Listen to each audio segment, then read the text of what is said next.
अब ना मैं आपको पेपर से रिलेटेड जो हेक्साडेसिमल की इम्पॉर्टेंट चीज़ें हैं और हेक्साडेसिमल क्या होता है ये समझा देती हूँ। हेक्साडेसिमल एक नंबर सिस्टम है। हेक्साडेसिमल हम कर रहे हैं, ये क्या है, ये एक नंबर सिस्टम है, ठीक है, जो कंप्यूटर्स में यूज़ होता है। ये पर्टिकुलरली ज़्यादा यूज़ होता है बाय प्रोग्रामर्स, क्योंकि ये जो है ना ईजियर होता है, ठीक है।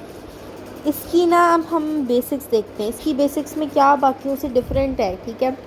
हेक्साडेसिमल में ना हमारे पास नंबर्स होते हैं 0 to 9 और A to F। 0 to 9 का तो सिंपली मतलब होता है 0 1 2 3 4 5 6 7 8 और 9, ठीक है। A to F का मतलब होता है A B C D E and F। अब इनका क्या मतलब होता है, इसका मतलब होता है 10 11 12 13 14 और 15। और इसकी बेस क्या होती है हेक्साडेसिमल की हमारे पास बेस होती है, आप लोग इसके स्क्रीनशॉट ले लें, ठीक है। हेक्साडेसिमल की हमारे पास बेस होती है 16, ठीक है। हमारे पास बाइनरी की क्या बेस होती है 2, वेरी गुड, ठीक है। और हमारे पास जेनरी की क्या बेस होती है 10। हेक्सा की हमारे पास क्या बेस होती है 16, ये बेस होती है हेक्सा की, ठीक है। इसको हेक्सा कह लो, हेक्साडेसिमल कह लो, एक ही बात है, ठीक है। अब इसमें आपके पेपर से रिलेटेड जो मेन इम्पोर्टेंट टॉपिक्स हैं वो इसके अंदर आ जाते हैं। एक आपने इसकी डेफिनेशन कि ये होता क्या है, ठीक है। दूसरी इससे रिलेटेड जितनी भी कन्वर्जन्स हैं, ठीक है, वो सब मैं ये अपलोड कर दूँगी, ये भी अपलोड कर दूँगी, ये भी अपलोड कर दूँगी। और दूसरा इसके यूजेस, ठीक है, ये आपके ना बुक के एंड पे दी हुई होती हैं। इसके अंदर बिल्कुल मेन टू द पॉइंट जो पूछा है बस वही देना है, क्या ज़्यादा लंबी चौड़ी तफसीलें नहीं देनी, ठीक है। आपके बुक पे एंड पे लिखी हुई होती है, वो काफ़ी अच्छी डेफिनेशन, आप उसको ले लें, वरना मैं इसके बारे में भी आपको बाद में बता दूँगी। कन्वर्जन जो है इन पे सब पे सेपरेट मैं वीडियो बना दूँगी, ठीक है। वैसे इसकी मुझे बनाने की ज़रूरत नहीं है, क्योंकि ये जो है ना आपके बुक के एंड पे दी हुई है, काफ़ी अच्छी दी हुई है, नॉट बुक के एंड पे बट बुक में चैप्टर के एंड पे दी हुई है, ठीक है। तो आप वो पेज पढ़ लीजिएगा ज़रूर, वो काफ़ी इंपॉर्टेंट डेफिनेशन होती हैं, वो आ जाती होती हैं। कन्वर्जन जो है ना आपकी, वो उन पे मैं सब पे सेपरेट वीडियोस बना दूँगी, वो चीज़ बहुत इंपॉर्टेंट है। यूज़र्स की तरफ अभी हम आ जाते हैं। यूज़र्स भी आपकी बुक में दिए हुए हैं, ठीक है। इतने कोई टिपिकल यूज़र्स नहीं है, ना बहुत ज़्यादा कोई इंपॉर्टेंट है, लेकिन हाँ इंपॉर्टेंट है, ठीक है, आ सकते हैं, देयर इज़ अ चांस, ठीक है। लेकिन फिर भी मैं आपको जो है ना करके दिखा देती हूँ। मैंने इसके पास्ट पेपर सॉल्व करूँगी, मेरे पास पास्ट पेपर टॉपिकल जो है ना मैं चैप्टर 1 के सॉल्व करूँगी, तो उसके लिए भी मैं सेपरेट वीडियो अपलोड कर दूँगी, तो वो भी देख लीजिएगा, बहुत यूज़फुल होगा, ठीक है। तो यूजेस क्या होते हैं हेक्साडेसिमल की, इसके 4 मेन यूजेस आपकी बुक में दिए हुए हैं और वही आपने याद भी करना है। सबसे पहले हमारे पास आ जाता है एरर कोड, ठीक है। दूसरा हमारे पास आ जाता है आईपी एड्रेस, ठीक है। तीसरा हमारे पास आ जाता है मैक एड्रेस, ठीक है, ये एड्रेस के नीचे ऐसे डाल दिया क्योंकि एड्रेस ही है। तीसरा हमारे पास आ जाता है HTML, ठीक है। इनको थोड़ा बहुत समझ लें, ठीक है, ये इंपॉर्टेंट हैं, ठीक है। इनके ऊपर ना बाद में टॉपिक्स छोटे मोटे आगे आपको मिल सकते हैं, ठीक है, तो इनको समझ लेते हैं। टॉपिकल्स मैं फिर बता रही हूँ, मैं थोड़े दिनों में अपलोड कर दूँगी, तो वो ज़रूर देख लीजिएगा, वो काफ़ी इंपॉर्टेंट होते हैं। टॉपिकल्स लाजमी एटलीस्ट आप लोग 5 साल से 10 साल के तो सॉल्व किया ही करें। ईयरली जो है ना एटलीस्ट 5 साल के सॉल्व किया करें, और टॉपिकल्स जो है 10 साल के सॉल्व किया करें, बहुत इंपॉर्टेंट होते हैं, ठीक है। क्योंकि उनसे आपकी 50% नहीं नॉट 50%, 50% बहुत कम है, आपकी 87% आपकी तैयारी पास्ट पेपर से हो जाती है।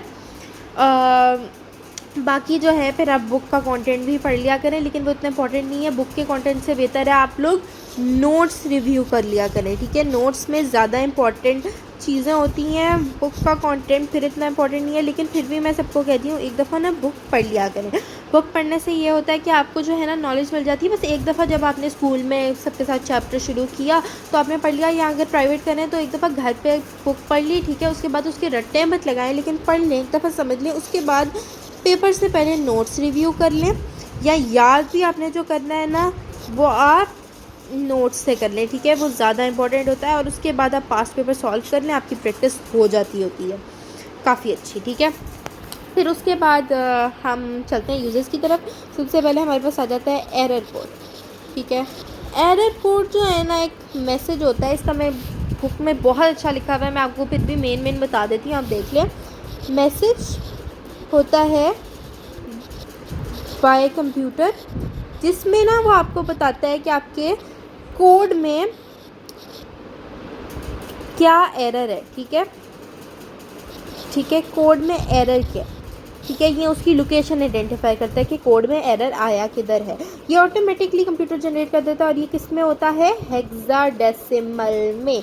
हेक्साडेसिमल ना पर्टिकुलरली बहुत इजी होती है, प्रिसाइज होती है लिखने में, कंपेयर टू बाइनरी जो कंप्यूटर की बेसिक होती है, जिससे समझ आती है, ठीक है। उसमें क्योंकि बाइनरी में देखो आपको इतने सारे नंबर, जब आप कन्वर्जन करोगे ना तो आपको पता चलेगा कि एक 8 बिट बाइनरी को हम कितना छोटा करके लिख सकते हैं इनटू हेक्सा। हेक्सा के कंपैरेटिवली आप उसको बहुत छोटा करके लिख सकते हो, ठीक है।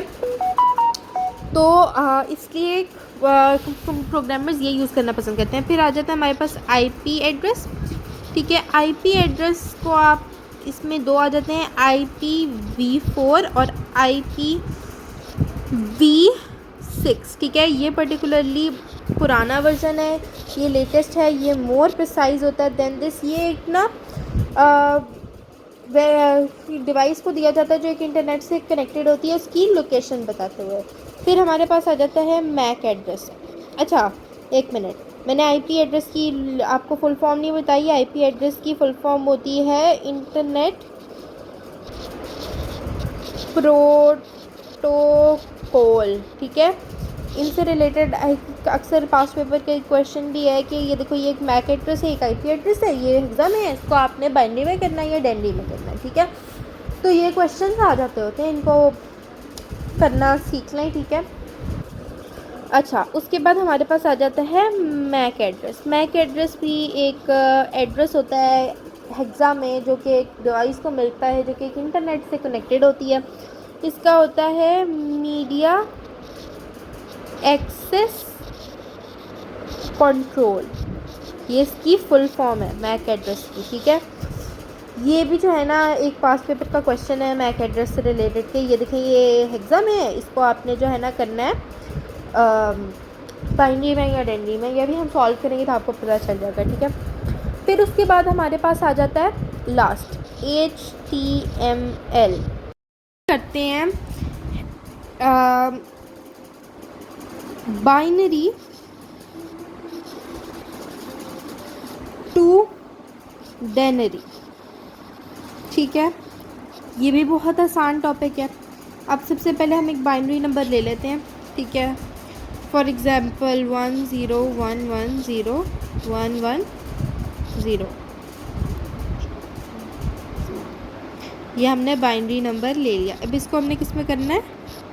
डेनरी में। अब इसके लिए एक बनता है टेबल। टेबल वाला काम ना इजी हो जाता है, और भी बहुत मेथड होते हैं लेकिन वो थोड़े मुश्किल हो जाते हैं। टेबल वाला काम इजी हो जाता है। इसमें क्या करना है, आपने पहले 1 लेना है, फिर 1 का डबल लिखना है। 1 का डबल क्या होता है? 1 का डबल 1 + 1 यानी 2, ठीक है। जगह कम है इसलिए मैं इसको मिटा रही हूँ। 2 लिखना है। 2 का डबल क्या लिखना है? फिर उसके बाद 2 + 2 4, 4 लिखना है, ठीक है। उसके बाद 4 का डबल 8, 8 का डबल 16, 16 का डबल 32, 32 का डबल 64, 64 का डबल 128।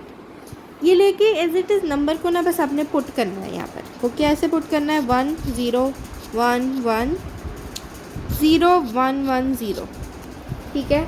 आपने नंबर पुट कर दिया।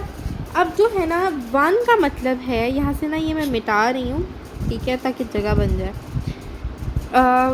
1 का मतलब होता है आपने ऐड करना है, और 0 का मतलब होता है आपने छोड़ देना है। यहाँ इसको यहाँ हम टिक के कर लेते हैं कि इसको आपने ऐड करना है, इनको सॉरी ये तो 16 1 है, इसको और इसको जिन पे ज़ीरो है उनको छोड़ देना है, उनको गायब कर देना, उनको ऐड नहीं करना। ठीक है, अभी आपको समझ भी आएगी मैं क्या कहना क्या चाहती हूँ। इसमें आपने 128, उसके बाद 32, इन पे इसलिए क्रॉस लगा रही हूँ, लिख चुकी हूँ, 16 4 और 2 ऐड करना है। जो आपका आंसर आएगा ना वो बस आपका डेनरी नंबर होगा। ठीक है, चलें हम इसको ऐड करते हैं। 128 के अंदर मैं साथ साथ इसलिए करके दिखा रही हूँ ताकि आप लोगों को आसान है। 128 के अंदर 32 क्या होता है, ये देखो 5 और ये 6 और 160 हमारे पास यहाँ आ गया। ठीक है, अब 160 ये कर दो, काटने से ना ये होता है आपको आसानी हो जाती है। ये हो जाएगा आपके पास 170। ठीक है, उसके बाद 170 160 था ना, सॉरी मैंने थोड़ी सी गलती की है। 160 आपके पास आया था। ठीक है, तो उसके अंदर अगर आप 16 प्लस करोगे तो आपके पास आएगा 176। सॉरी ये मेरी गलती हुई है, यहाँ मुझे पता चला 176 के अंदर अगर आप 4 प्लस करोगे तो 180 आ जाएगा आपका, और फिर 180 के अंदर आप 2 प्लस कर लो तो 182 ये आपका डेनरी नंबर का आंसर है। 10 बेसिस की, सॉरी मैंने गलती से 2 लिख दी थी, ये आपका डेनरी का आंसर था। इस तरह से कन्वर्जन होती है। ठीक है, हम एक और नंबर कर लेते हैं।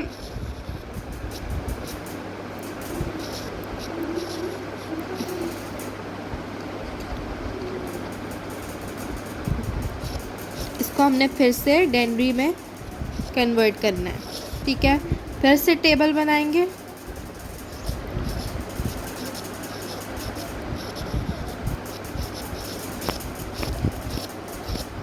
ये जो आपका फर्स्ट चैप्टर है ना, इसमें थोड़ी कैलकुलेशन ज़्यादा है, मुझे पता है, घबराना नहीं है। इसको आप ओहो नंबर मैंने मिटा दिया, मैं दोबारा एक रैंडम नंबर ले रही हूँ, नंबर मैंने गलती से मिटा दिया है। घबराना नहीं है, ये ना मुझे पता है इसमें थोड़ी कैलकुलेशन ज़्यादा है, लेकिन मुश्किल नहीं है, समझने वाली चीज़ है, मुश्किल नहीं है। इनको कट कर देंगे क्योंकि इनकी तो हमें ज़रूरत ही नहीं है। हमें इस बार सिर्फ 3 नंबरों की ज़रूरत है। कौन से वो 3 नंबर है हमारे पास, 32, फिर 16, ठीक है, और एक 4 है।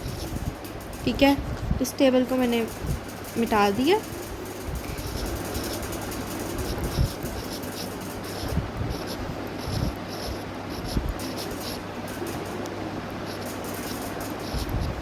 ये आपका डेनरी का आंसर है। आई होप समझ आई होगी। बीच में मैं इसकी भी एक्सरसाइज सॉल्व करके बाद में डाल दूँगी।